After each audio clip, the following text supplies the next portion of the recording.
은혜의 외적인 수단, 말씀과 성례와 기도에 대해서 보는데 오늘 주기도문 전반부를 오늘 살펴보도록 하겠습니다.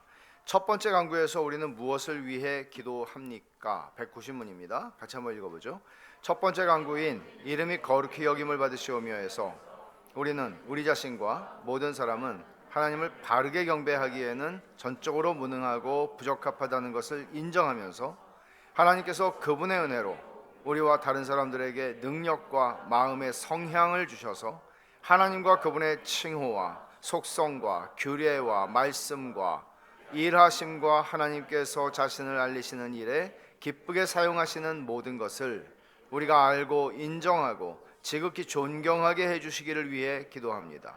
또 우리가 생각과 말과 행동으로 하나님을 영화롭게 하도록 해주시기를, 하나님께서 무신론과 무지와 우상 숭배와 신성모독과 하나님께 불명예가 되는 모든 것을 막아주시고 제거해 주시기를, 그리고 하나님께서 주권적인 섭리로 자신의 영광을 위해 모든 것을 명령하시고 주관하시기를 위해 기도합니다. 사실 주기도문에 대해서 여러분 강의를 들으신 적이 있으실 거예요.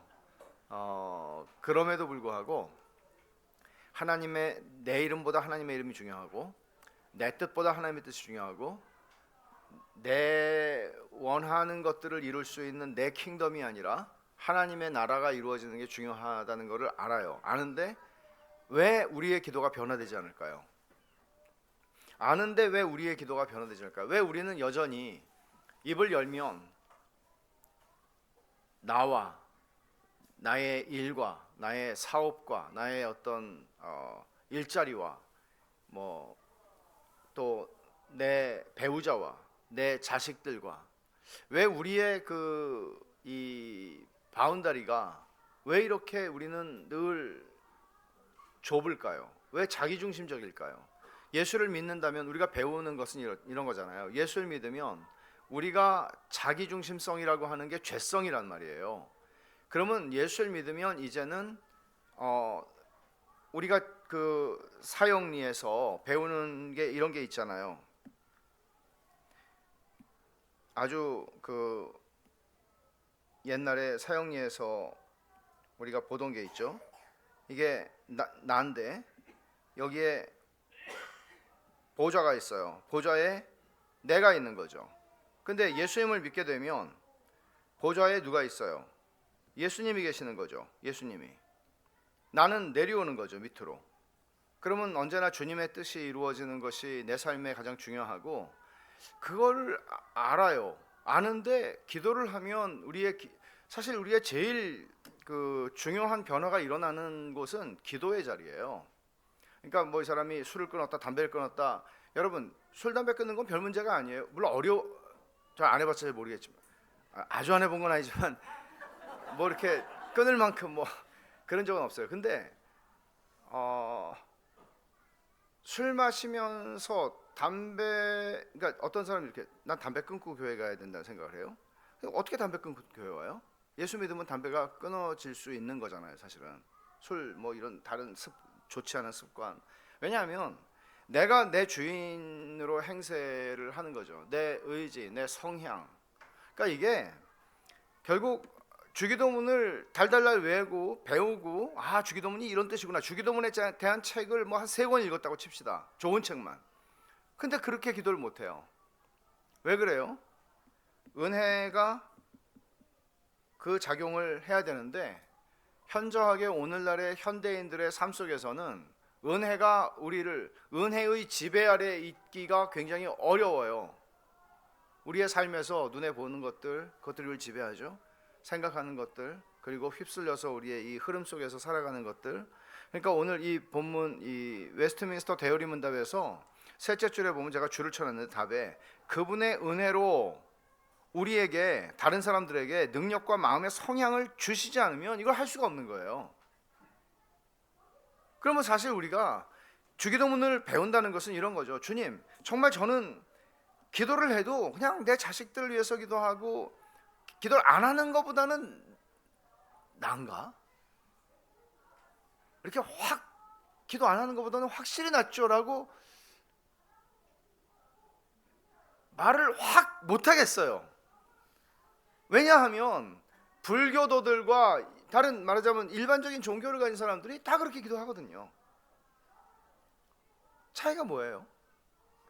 거듭났다는 것은, 내가 하나님의 자녀가 됐다는 것은 이제는 내가 아니고 내 마음을 비우고 이런 게 아니에요. 불교처럼 우리는 하나님이 내 인생을 주관하시고 다스리시고 내가 하나님 나라의 정말 그 좋은 의미에서 도구가 되고 내가 하나님의 영광을 위해 살겠다, 이렇게 되는 거잖아요. 그래서 이 은혜라고 하는 게 이렇게 중요한 것이죠. 그러면 자, 첫 번째, 하나님의 이름이 의미하는 게 뭐예요? 하나님의 이름은 이름이 거룩히 여김을 받으시며, 아버지의 이름이 거룩히 여김을 받기를 원합니다라는 거잖아요. 근데 아버지의 이름이 거룩히 여긴다는 것은 우리 전통적인 한국 문화에서도 아버지의 이름이 어떻게 되시냐 그러면 우리가 쭉 얘기 안 하잖아요. 자 이렇게 하잖아요. 왜냐하면 아버지의 이름을 함부로 말하지 않거든요. 그래서 왜 그래요? 아버지의 이름과 아버지의 인격은 동등하기 때문에 그래요. 그 이름과 그 인격은 동등한 거예요. 그러니까 하나님 자신을 거룩히 여김을 받기를 원합니다, 이런 얘기고요. 하나님의 이름은 또한 하나님께서 당신을 알리시는 수단이기도 합니다. 하나님의 이름이 거룩히 여김을 받는 것은 중요하죠. 왜? 이 세상에서 하나님은 보이지 아니하시지만 하나님의 이름을 통해서 당신을 알리시거든요. 세상에 만군의 주 여호와 하나님이요 라는 구약의 표현들이 있어요. 만군의 주 여호와 하나님이라는 것은 세상에 뭐 중국에 무슨 군대가 있고 미국에 군대가 있어도 그들 위에 하나님이 계시다는 것을 얘기하는 거예요. 통치자가 계시다는 것을. 그 이름을 통해서 하나님이 어떤 분이신지를 가르치세요. 그런 의미에서 하나님의 이름은 중요하죠. 그래서 하나님의 이름이 거룩히 여김을 받으시오며 라고 기도하라고 말씀하는 거예요. 근데 이 청원들이 다 인정해야 되는 게 한 가지씩 다 나오는데, 첫 번째 인정해야 될 게 뭔가 하면 사람은 본성으로 하나님의 이름의 영광을 바라고 구할 수 없다는 사실입니다. 절대로 안 됩니다. 그러니까 기도하는 게 전부 자기 자신을 위해서 기도하는 거죠. 주님이 이 기도를 가르치시는 6장 마태복음 6장의 이 맥락을 보면 너희는 이방인처럼 기도하지 말라 그러고 이렇게 말하는 거예요. 이방인들이 기도하는 건 잘 먹고 잘 살게 해주세요, 다 그걸 기도하잖아요. 근데 주님은 그렇게 기도하지 말고 너희는 이렇게 기도해. 너희 하늘 아버지가 너희의 필요를 다 아셔 라고 말씀하시고 이렇게 얘기하시는 거예요. 그러면 이 기도는 제가 지난번에 말씀드린 것처럼 믿음으로 하는 기도인 거죠. 아버지가 내 필요를 아시고 내 필요를 공급하시며 내 인생을 책임지신다는 걸 알기 때문에 하나님의 이름을 먼저 구할 수 있는 거예요. 그래서 인정할 것은 본성으로는 절대 안 된다는 것이죠. 그래서 하나님의 이름을 거룩하게 해야 하는 존재라는 요 항목을 한번 보시면 모든 이성적인 피조물인 천사와 인간의 의무예요. 이거는 하나님의 이름을 거룩하게 하는 것은 범죄 이후에 오직 범죄하지 않은 천사와 거듭난 성도들만 하나님의 이름을 거룩하게 여길 수 있게 되었어요. 거듭난 성도라고 할지라도 죄성 때문에 최선을 다해도 완전할 수는 없어요. 그분의 은혜로만 우리 마음에 대한 성령의 특별하고 능력 있는 사역을 통해서만 우리의 전적인 무능과 의지의 악함이 극복될 수 있어요. 그러니까 은혜가 없으면은요, 우리는 이기적으로 기도할 뿐만 아니라 경쟁적으로도 기도합니다. 내가 당신 40일금씩 기도했어? 나는 41일 할 거야. 그러니까 되게 웃긴 거죠, 사실. 주님의 뜻은 무엇입니까? 하나님을 사랑하고 이웃을 내 몸처럼 사랑하라는 것이다. 주님, 그럼 내가 내 이웃을 사랑하기를 원합니다 라고 기도를 하게 되잖아요. 근데 이웃을 사랑하려고 그러는데 경쟁을 해요. 그러니까 이게 얼마나 모순적입니까? 무엇을 구하라는 것인가 하면 첫째는 하나님의 이름의 영광을 바라고 구할 능력과 마음을 구하라는 것입니다. 왜냐하면요, 하나님의 이름이 거룩히 여김을 받으시옵소서라고 기도하면 그렇죠, 하나님의 이름의 영광을 내가 구할 마음이 없고 구할 능력이 없으니까 내가 하나님의 이름을 영화롭게 해달라고 그렇게 기도할 마음을 주시고 그렇게 기도할 능력을 달라고 기도하는 거예요. 이 기도는 그런 기도예요. 그 다음에 그래서 요거 그 답에 써 있는 건 이 문장이죠. 하나님이 그 은혜로 우리와 다른 사람의 능력과 마음의 성향을 주셔서 하나님과 그분의 칭호와 속성과 규례와 말씀과 일하신 거 하나님께서 자신을 알리시는 일에 기쁘시게 사용하시는 모든 것을 우리가 알고 인정하고 지극히 존경하게 해주시기를. 하나님이 중요하게 여기는 걸 나도 중요하게, 하나님의 이름을 중요하게 여기시죠. 그래서 우리도 하나님의 이름을 중요하게 여기는 겁니다. 그다음 B, 생각과 말과 행동이 거룩하여져서 하나님을 영화롭게 하기를 구하라는 것입니다. 왜냐하면 우리의 생각이 더럽고 우리의 말이 굉장히 더럽고 행동이 합당하지 않다면 어떻게 하나님의 이름이 거룩히 여김을 받게 해달라고 기도할 수 있어요? 하나님의 이름이 거룩히 여김을 받기를 진심으로 기도하는 성향과 원함을 주신다면 우리의 말과 행동과 태도와 모든 것들도 변화되어 갈 것이죠. 기도를 따라가는 것이죠. 진짜 변합니다. C, 무신론, 무지, 우상숭배, 신성모독과 하나님께 불명예가 되는 모든 것을 막아달라고 기도하는 것입니다. 이 땅에서. 그리고 하나님의 주권적인 섭리와 통치를 구하라는 것입니다. 역대하 20장 6절을 한번 찾아보겠습니다.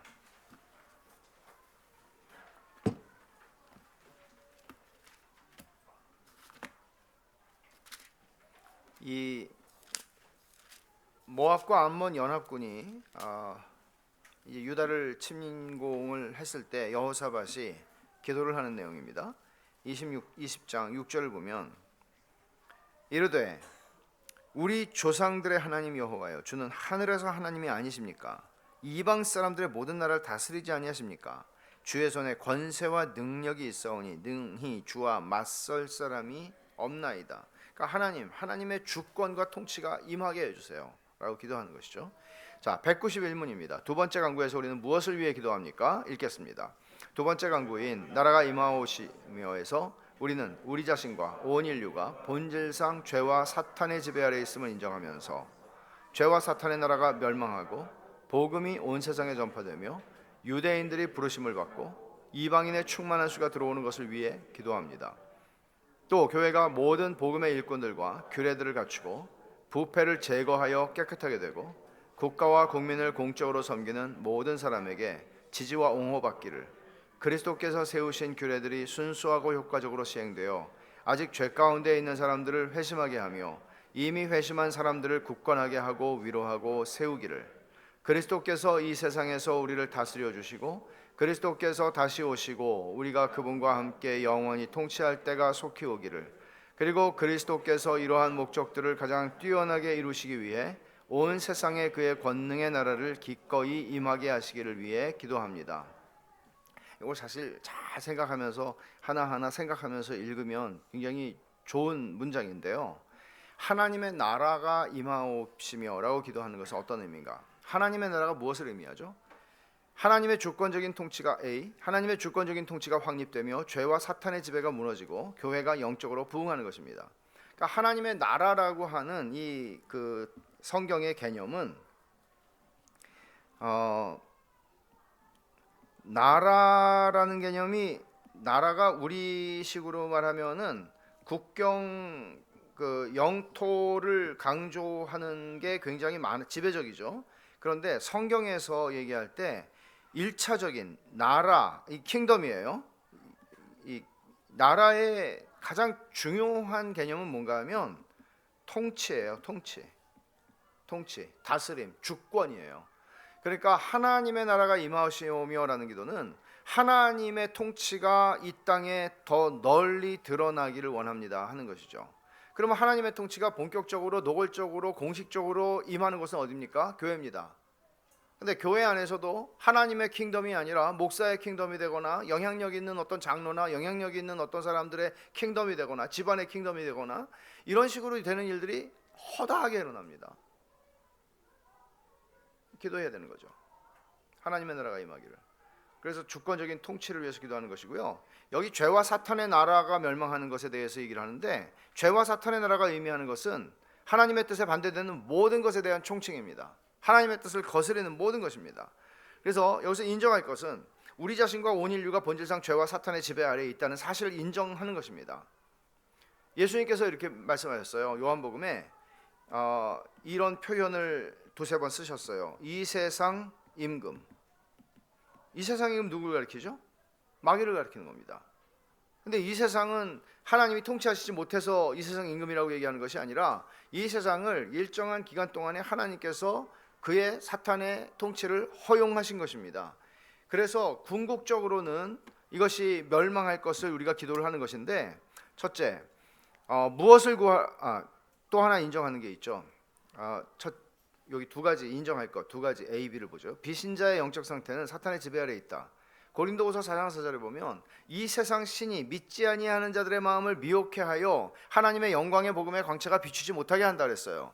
이 세상 신이라고 우선 표현했어요. 바울은 이 세상 신이에요. 갓. 이 세상 신 뭐죠? 마귀예요. 마귀가 우리가 복음을 전할 때 복음을 믿지 않도록 그 안에서 강력하게 역사한다는 거죠. 이 말은 무슨 말인가 하면 믿지 않는 사람들에게 이런 말 함부로 여러분 하지 마세요. 이거는 이런 표현이에요.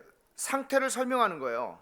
예를 들어서 여러분이 믿지 않는 여러분의 부모님에게 사랑하는 아버지는 지금 사탄의 지배 아래 있습니다. 이렇게 하면 이건 전도 안 하겠다는 소리예요. 그런 얘기를 하는 게 성경이 설명하는 거는 하나님의 지배 아래 있지 않으면, 하나님의 다스림 안에 있지 않으면 사탄의 다스림 안에 있는 거예요. 그런 의미에서 지금 얘기하는 거예요. 그러면 어떻게 해야 돼요? 복음이 증거되어서 그 사람이 복음을 믿고 하나님 앞에 돌아올 역사가 있어야 되는데, 그러면 그 사람 안에서는 사탄이 계속 역사를 할 거 아니에요. 고린도후서 4장 4절 5절 6절 말씀이 그런 말씀이에요.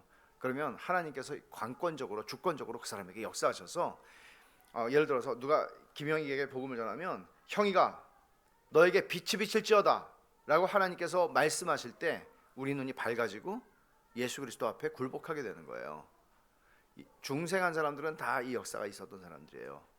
그래서 하나님의 나라가 임하는 것을 이런 관점에서 보면, 하나님, 예수를 믿지 않는 나의 사랑하는 어머니의 삶 속에 하나님의 나라가 임하기를 원합니다. 기도할 수 있죠. 자녀들을 위해서 기도할 수 있죠. 배우자를 위해서 기도할 수 있죠. 그 다음에 이 지배는 B예요. 5번의 B. 중력과 같은 자연의 힘이 아닌 궁극적인 악의 수장인 사탄이라는 인격의 조정을 받는 인격적 존재들, 악한 영들, 인간들에 의해서 수행이 됩니다. 그러니까 제일 꼭대기에는 사탄이 있어요. 사탄의 지배가 있어요. 사탄이 보이지 아니하는 세력이죠. 보이지 아니하는 세력인데 사탄의 지배 아래에 있는 여러 영들, 악한 영들이 있어요. 악한 영들을 통해서, 근데 영들도 보이지 않죠. 그 사람을 통해서 또는 시스템을 통해서 또는 정부를 통해서 무엇을 통해서든, 예를 들어서 여러분 히틀러와 같은 사람들을 한번 생각해 보세요. 그것이야말로 요한계시록에서 얘기하는 짐승의 모습이 가장 역사 속에서 잘 드러난 모습 중에 하나거든요. 그런 일들이 일어날 수 있는 것이죠. 북한의 김일성이라는 이런 그 김씨 왕조도 그런 것이라고 볼 수 있습니다. 그럼 우리는 북한을 위해서 기도할 때도 하나님의 나라가 북한에 임하기를 기도해야 하는 것이죠. 그러면 대한민국은요? 이거는 제가 뒤에 가서 좀 얘기를 할 것입니다. 6번, 무엇을 구하라는 것인가? 죄와 사탄의 나라가 멸망하도록 기도하라는 것입니다. 근데 죄와 사탄의 나라가 멸망하도록 기도를 하는데, 이거는 문제는 뭔가 하면 혈과 육을 상대하는 싸움이 아니라는 사실이에요. 혈과 육을 상대하는 싸움이면 우리는 무기를 들고 총 쏘는 법을 배워야 되겠죠. 그러나 그런 싸움이 아니라고 얘기하는 거죠. 에베소서 6장 12절을 보십시오.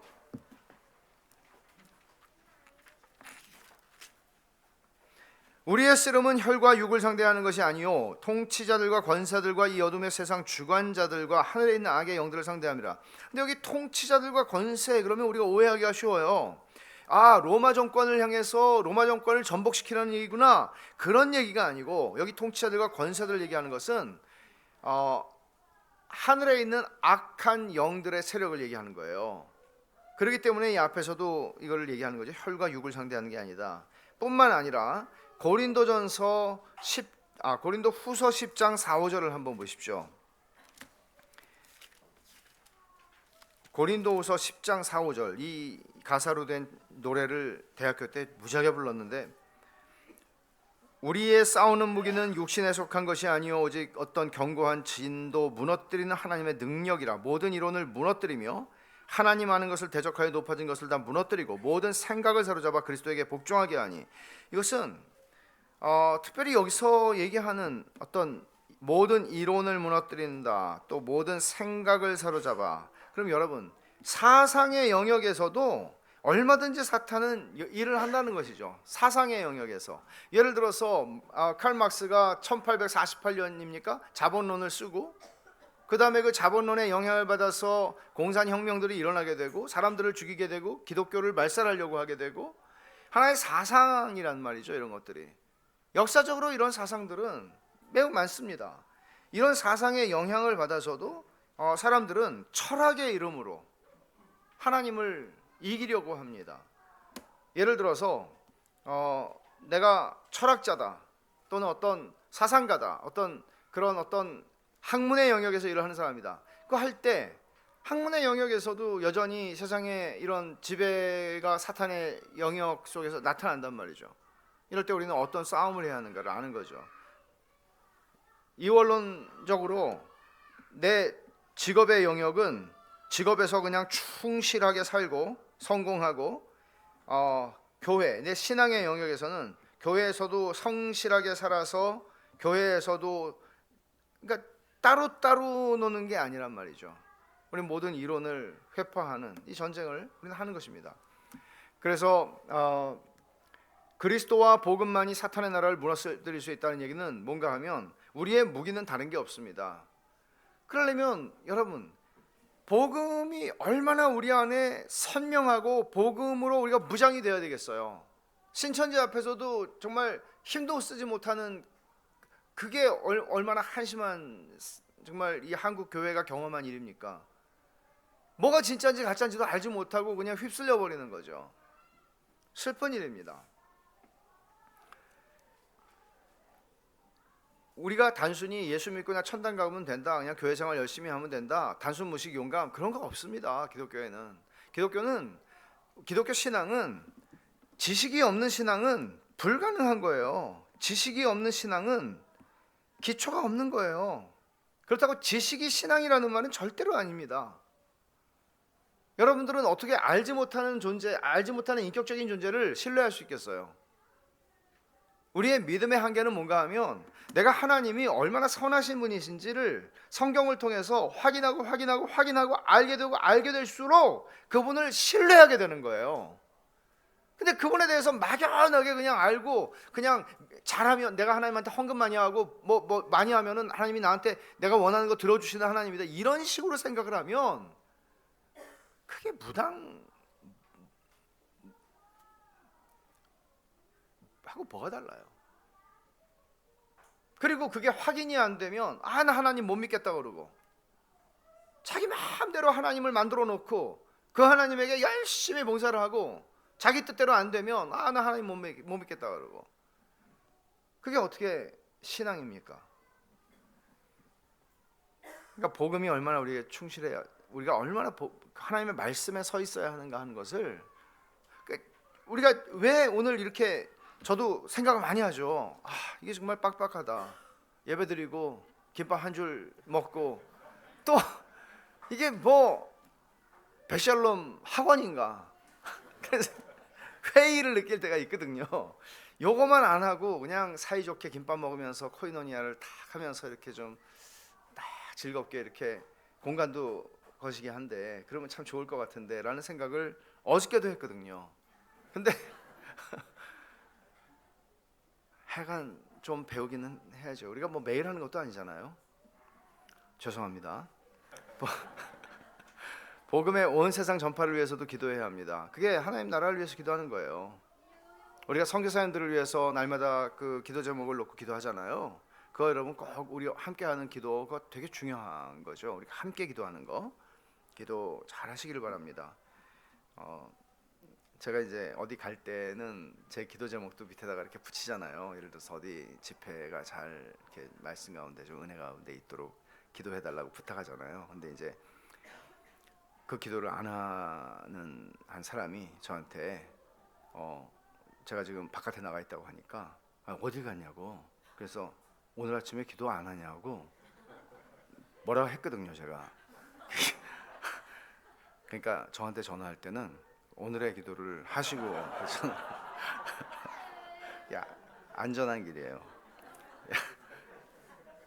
그다음에 유대인의 부르심을 위해서 기도하라. 유대인의 불순종은, 지금 유대인들이 전반적으로 예수 안 믿죠. 인정하지 않죠. 메시아닉 주라고 하는 이 예수님 믿는 유대인들이 있어요. 그렇지만 소수예요. 근데 유대인의 이런 불순종, 전반적인 불순종은 일시적인 거예요. 언젠가 대규모 회심이 있을 것이라고 로마서 11장에 말하거든요. 대규모 회심이 있을 거야. 유대인들이 주 앞에 돌아오는. 그것을 위해서 기도해야 돼요. 그리고 그때가 언젠가 하면 로마서 11장은 한번 찾아보죠. 이 구절 하나만. 11장 25절입니다. 형제들아 너희가 스스로 지혜에 있다 하면서 이 신비를 너희가 모르기를 내가 원하지 아니하노니 이 신비는 이방인의 충만한 수가 들어오기까지 이스라엘의 더러는 우둔하게 된 것이라. 이 우둔하게 되었다는 것은 이스라엘 전반적으로 믿지 않는 상태에 있다는 거죠. 근데 언제까지? 이방인의 충만한 수가 들어올 때까지라는 거예요. 이방인의 충만한 수가 들어온다는 얘기는 예수님께서 말씀하셨지만 세상 끝이 언제 옵니까? 그러니까 세상 끝이 아직은 아니다 라고 말씀하시면서 천국 복음이 모든 민족에게 증거되기 위하여 온 세상에 전파되리니 그제야 끝이 오리라 그랬죠. 그러면 이 역사의 끝이라고 하는 소위 오메가 포인트라고 하는 것은 무엇과 관계가 있냐면 복음 전파와 관계가 있어요. 분명히 관계가 있어요. 그걸 너무나 갖다 맞추려고 해서도 안 되지만 복음 전파와 관계가 있어요. 그렇다면 그 복음 전파와 관계인데 우리가 지금 이방인들에게 복음을 전하는 거잖아요. 유대인들에게 지금 복음 전하는 분들도 계시긴 하지만, 근데 이방인의 충만한 수가 차면, 그 수가 얼마인지 우리 모르지만 차면 유대인들이 대거 회심하는 역사가 있을 것이라고 성경은 얘기합니다. 그날을 위해서 우리는 기도하는 것이죠. 마땅히. 그 다음에 교회가 복음의 일꾼들과 규례들로 갖추어지는 것을 위해서 기도해야 합니다. 주님이 그 목자 없는 양같이 유리하는 많은 백성을 보면서 너희들은 일꾼을 보내어 추수하는 일꾼을 보내어달라고 기도하라고 하셨습니다. 이 목자 없는 양처럼 많은 사람들을 보면서 너희 지금 다 나가서 빨리 일해, 막 점심 먹을 시간이 어디 있어, 그렇게 얘기하신 게 아니라 기도하라고 그러셨어요. 일꾼들을 하나님이 추수할 일꾼을 보내어달라고 기도하라고 그러셨어요. 여러분, 저는 사실 한편으로는 거품이 빠져야 된다고 생각해요. 지금 신학교가 이 주류 교단의 신학교들은 전부 미달이에요. 누가 요즘에 목사 하려고 그랬어요? 제정신으로. 제정신이 아닌 거예요. 이재훈 전도사나 이 장경진 전사는 정신 나간 거예요. 저 신학교 갈 때는 인기가 좋았습니다. 그때 이게 있었어요. 서울에 있는 한 여대에서 조사를 했는데 남편감의 직업을 묻는 질문에 목사가 4위를 했습니다. 4위. 그런 시대가 있었습니다. 대한민국에. 그래서 저마다 신학교 갔습니다. 그때는. 지금은 안 가죠.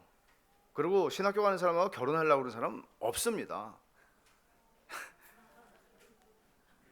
그 일꾼을 달라고 기도하라고 그랬잖아요. 그러면 저는 이렇게 생각하는 거죠. 일꾼은 목사도 일꾼이고 집사도 일꾼이고 다 일꾼이에요, 사실은. 그러니까 일꾼을 딱 한정할 필요 없어요. 근데 경건한 어른들이 많이 일어났으면 좋겠어요. 이 사람들이 진짜 일꾼이에요. 교회에 경건한 어른이 많으면 그 교회는 세상을 감당합니다. 세상이 우리를 감당 못하죠. 그리고 경건한 어른들이, 청년 중에서도 경건한 어른으로 자라나는 사람들이 자기들의 삶을 선교사로 보낼 수 있습니다. 우리 교회에서 기른 사람들이 선교사로 나오면 좋겠어요. 우리 교회에서 유아 세례 받은 애들 중에서 선교사 나가는 애들이 있으면 좋겠어요. 그리고 정말 여기서 좋은 목사들도 나오고 좋은 장로도 나오고 좋은 집사도 나오고 경건한 어른들이 되는 겁니다. 그것을 위해서 우리는 기도해야 합니다.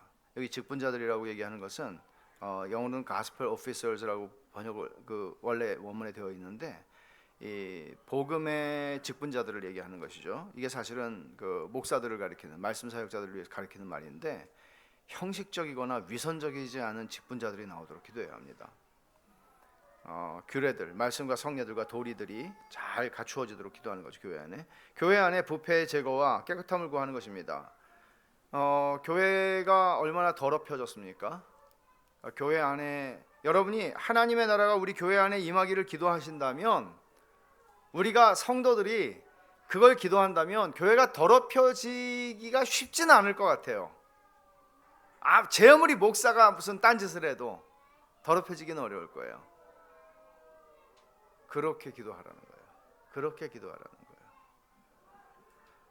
교회 안에 부패의 제거, 깨끗한 교회가 되도록 기도하라는, 깨끗한 그릇이 돼야 되죠.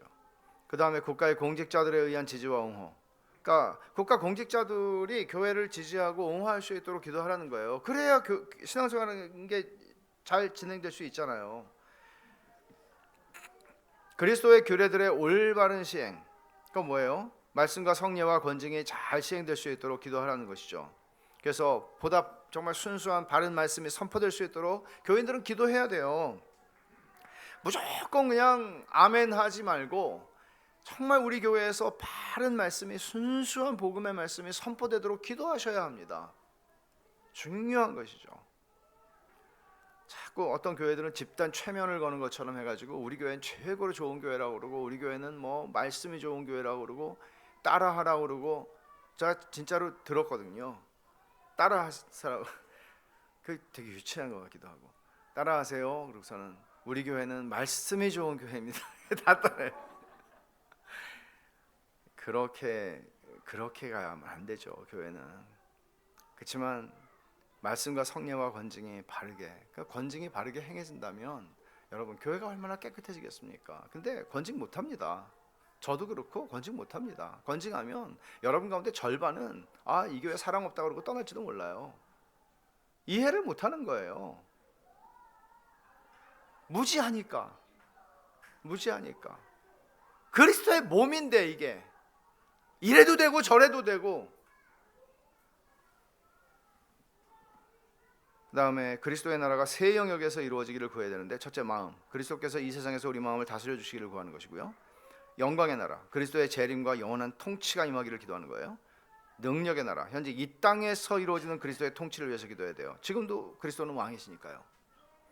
자, 세 번째 간구에서 우리는 무엇을 위해서 기도합니까? 같이 읽겠습니다. 세 번째 간구인 뜻이 하늘에서 이루어진 것 같이 땅에서도 이루어지다 해서 우리는 우리와 모든 사람이 본질상 하나님의 뜻을 알고 행하는데 전적으로 무능하고 원하지도 않을 뿐 아니라 하나님의 말씀을 거슬러 반역하려는 경향이 있고 하나님의 섭리에 대해 불평하고 투덜대며 한결같이 육신과 마귀의 뜻을 이루고 싶어 한다는 것을 인정하면서 하나님께서 그분의 성령으로 우리와 다른 사람들의 모든 무지와 약함과 내켜하지 않음과 마음의 사악함을 제거해 주시기를, 또 그분의 은혜로 우리가 하늘의 천사들처럼 겸손과 기쁨과 신실함과 부지런함과 열심과 성실함과 한결같음으로 모든 일에서 하나님의 뜻을 능히 또 기꺼이 알고 행하고 복종하게 해주시기를 위해 기도합니다. 하나님의 뜻은 뭡니까? 하늘에서 이루어진 것처럼 땅에서도 이루어지다라고 기도하는데, 하나님의 뜻이 뭐예요? 두 가지가 있어요. 이미 드러난 뜻이 있고 아직 감추어진 뜻이 있어요. 이미 드러난 뜻은 십계명과 같이 하나님은 살인하는 거 원하지 않으세요. 도둑질하는 거 원하지 않으세요. 간음하는 거 원하지 않으세요. 도덕적 의무들과 관련해서 드러난 뜻이 있습니다. 순종하는 거예요. 이미 근데 감추어진 뜻이 있어요. 하나님의 작정과 섭리 우리는 몰라요. 왜 내가 이런 고난을 받아야 하지? 우리는 정확히 잘 몰라요. 그건 나중에 알게 될 거예요. 주님 만나면. 이런 이유들이 드러나지 않은 이유들이 있어요. 그럴 때 우리는 하나님의 뜻이 하늘에서 이루어지는 방식은 98번이에요. 거룩한 천사들과 온전히 거룩하게 된 성도들을 통해서 이루어지는 것입니다. 하늘에서 이루어지는 방식이요. 천사들과 죽은 영화롭게 된 성도들, 영화롭게는 되지 않았지, 거룩하게 됐죠. 성도들을 통해서 이루어지는 거예요. 인정할 게 있어요. 하나님의 뜻을 행하는 데 있어서 인간의 전적인 무능과 원하지 않음을 인정해야 돼요. 우리는 원하지 않아요. 본성으로는 원하지 않아요. 그래서 본성으로 하나님의 은혜가 없을 때는 본성적으로 우리가 소극적 반응은 불평하고 원망하는 거예요. 이게 뭐 마땅해, 저게 싫어, 이게 어떠, 그거 원망하는 거예요. 이스라엘 백성들이 광야에서 얼마나 불평 원망 많이 했어요? 그거예요. 그래서 이런 소극적인 반응 조심하라고 얘기하는 거죠. 적극적이지 않으니까 괜찮다? 천만에. 은혜가 없을 때 인간은 이런 방식으로 해요. 그러면 이제 교회를 흔드는 것이죠. 적극적 반응은 뭐예요? 육신과 마귀의 뜻을 행하는 일에 헌신하는 거예요. 에베소서 2장 2절을 한번 보세요.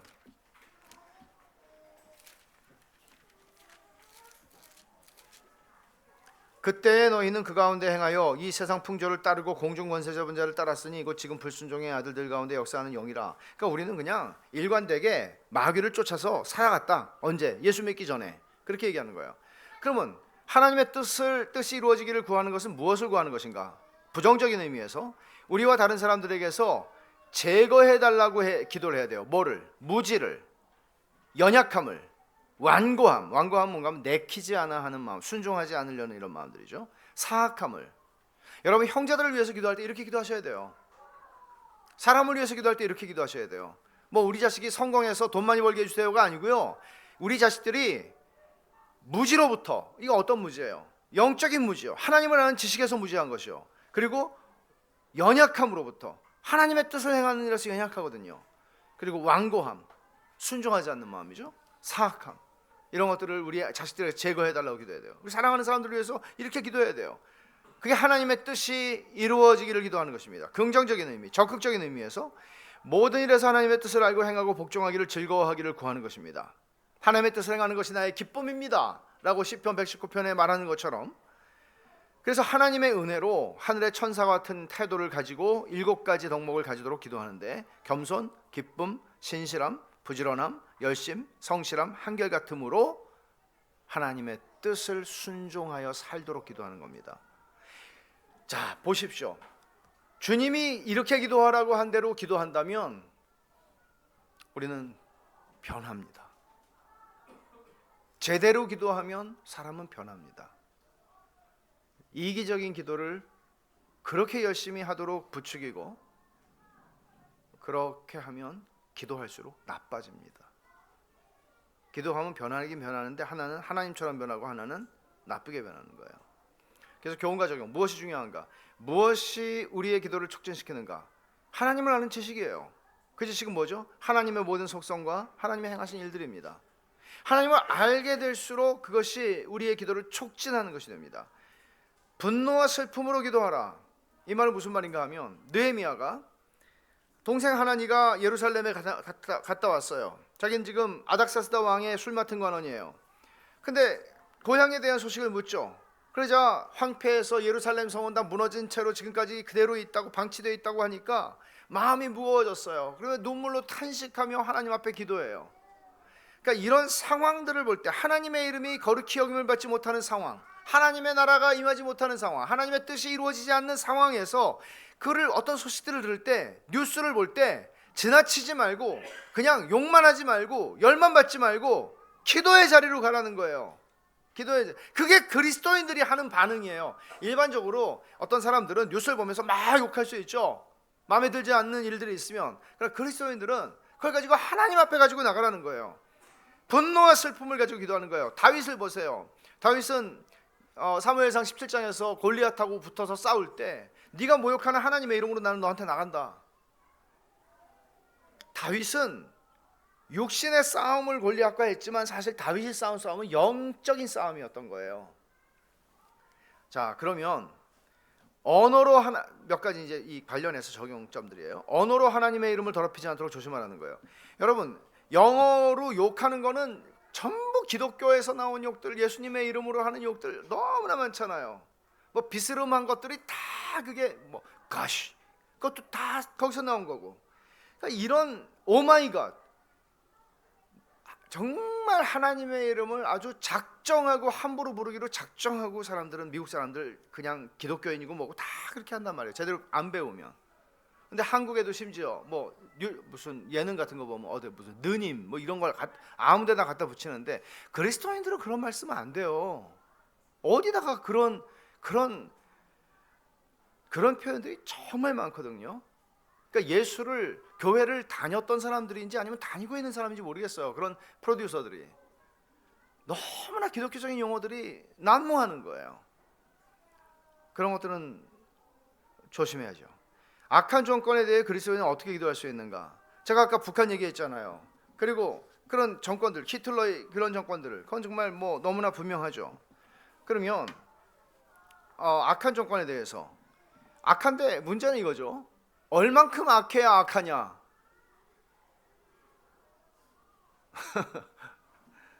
자, 봅시다. 사탄은 악한 영들과 인간들과 권력과 제도들을 통해서 자신의 지배를 확장하고 공고히 한다. 맞습니다.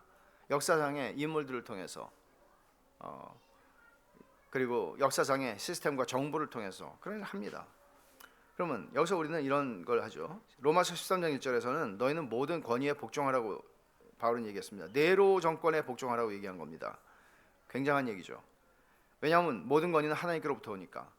그런데 이것과 반대되는 개념이 있습니다. 뭔가 하면 대결하고 저항하라는 것입니다. 에베소 6장 12절에는 모든 악한 영들에 대항하고 저항하라고, 싸우라고 얘기합니다. 고린도후서 10장 4절 5절 아까 읽은 말씀 그대로입니다. 그리고 야고보서 4장 7절에서는 마귀를 대적하라고 말합니다. 그러면 우리는 어떻게 복종하면서 대적할 것인가? 어떻게 복종하면서 저항할 것인가? 왜냐하면 악한 영은 있는데 악한 영이 어떤 사람을 통해서 일할 때, 어떤 사람, 어떤 회사의 주인을 통해서 일할 때, 어떤 국가의 통치자를 통해서 일할 때 있잖아요. 육신적인 대응과 영적인 대응이 대조가 되죠. 육신적인 저항은 총을 드는 것이거나 또는 쿠데타를 일으키는 것이거나 또는 목사가 잘못됐을 때 육신적으로 싸우면 목사의 넥타이를 잡고 끌어내는 것이죠. 갑자기 생각나는 분 있어요. 착한 목사님인데 넥타이 잡고 끌려나갔어요. 내동댕이 쳐졌어요. 그런 케이스들도 있더라고요. 전 아직 넥타이까지는 안 잡혀와가지고 잘못한 거. 여튼 복종과 대항, 이 육신적인 대응과 영적인 대응이 있어요. 영적인 대응 중요하죠. 왜냐하면 혈과 육에 대한 게 아니잖아요. 그러면 우리는 하나님께 구해야 되는 거예요. 근데 이제 여기서 이런 문제가 있죠. 시민 저항권의 문제가 있어요. 이건 저 대학교 때, 대학원 때 논문 쓴 게 시민 저항권 문제였거든요. 어떻게 그리스도인 시민은 불의한 정권에 저항할 것인가? 대한민국 이 헌법에 주권은 국민으로부터 나온다 그렇게 얘기하잖아요. 칼빈은 그런 헌법을 가져본 적이 없었어요. 16세기 사람이었기 때문에. 그래서 당시의 칼빈은 법치적인 차원에서 당시에 그 왕을 탄핵할 수 있는 권리는 누구에게 있었나 하면 그 정부 관료들에게 있었어요. 귀족들에게. 그래서 귀족들에게 그거를 요구하는 거예요. 근데 오늘날에는 시민 저항권이 헌법적인 가치를 지니는 문제인데 이럴 때 그리스도인들에게는 조금 대항할 수 있는 여지가 있어요. 그럼에도 불구하고 제가 말씀을 드릴 수밖에 없는 것은 뭔가 하면 이 싸움을 할 때 너무나 그리스도인과 그리스도인이 아닌 사람은 달라야 되잖아요. 그러면 그리스도인은 증오로부터, 그 사람, 눈에 보이는 사람에 대한 증오로부터 자유함을 얻어야 돼요. 근데 하다 보면 눈이 뒤집히는 거죠. 그럼 육신적인 싸움을 하는 거예요. 위험한 것입니다. 증오로부터 마음을 지킬 수 있는가? 또 하나, 육적인 승리를 거두는 것이 하나님의 나라의 승리가 아니라는 사실을 알아야 합니다. 말하자면 이런 겁니다. 이 세상의 정치에, 이 세상에 어떤 누가 대통령이 되거나 누가 통치자가 되면은 될 것이다. 그렇지 않습니다. 조금 더 나을 수는 있습니다. 그러나 세상 정치에 소망이 있는 게 아니라 그리스도의 나라에 소망이 있는 겁니다. 이 사실을 놓치고 이 싸움을 하면 이겨도 지는 것입니다. 그리스도인들은 자기의 신앙을 손해보게 되는 씨름을 한 것이죠. 마지막으로 그리스도의 재림이 속히 임하도록 기도하라는 것입니다. 정한 시간이 속히 임하기를. 그것이 요한계시록 마지막의 기도 아닙니까? 그리스도인들은 이렇게 하나님의 나라가 임하기를 기도하는 것입니다. 거기에 우리의 소망이 있습니다. 이거를 놓치지 않아야 합니다. 기도하겠습니다. 하나님 아버지 감사합니다. 이 시간에도 주님이 이렇게 기도하라고 가르쳐 주신 세 가지 기도의 제목을 가지고 공부했습니다. 하나님 아버지께 은혜가 없으면 저희가 이렇게 기도할 수 없는 것 압니다. 오 주님, 저희가 오래도록 신앙생활을 했어도 이거